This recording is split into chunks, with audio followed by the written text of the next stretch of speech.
Nel 2010 il cittadino veneto in media ha versato agli enti locali 1.300 euro, quando la media in Italia è stata di 1.230, con 5 regioni del sud che sono state sotto i 1.000. Cambiando versante, dallo Stato sono arrivati al Veneto 1.460 euro a cittadino, con una media nazionale di 1.972, e le 5 regioni a statuto speciale che hanno ottenuto cifre che vanno da quasi il doppio a 7 volte tanto, una sperequazione che rende la situazione insostenibile.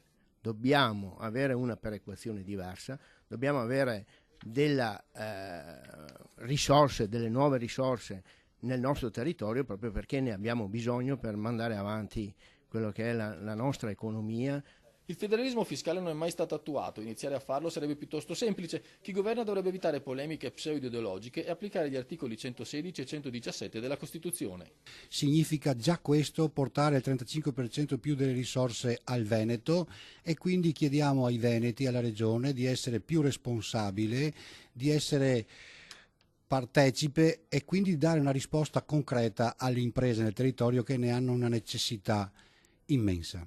Tra i fattori che rendono difficile la vita di chi fa impresa.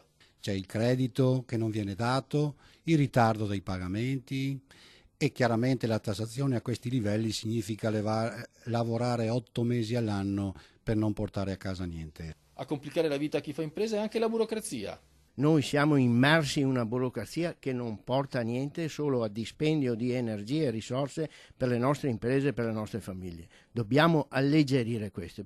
Nel mirino anche il cuneo fiscale. Dobbiamo diminuire quello che è il cuneo fiscale per i nostri dipendenti lavoratori. Noi siamo disposti a pagare lo stesso che paghiamo oggi, ma deve ritornare di più in tasca ai nostri dipendenti e collaboratori. Da rivedere anche il patto di stabilità. Blocco delle spese correnti, ma libertà negli investimenti, che è quello che serve adesso. Se diciamo che occorre sviluppo, bisogna fare gli investimenti. E a rendere più cupo l'orizzonte è la previsione di un ulteriore taglio di 153 milioni alle risorse versate ai comuni per l'anno appena iniziato.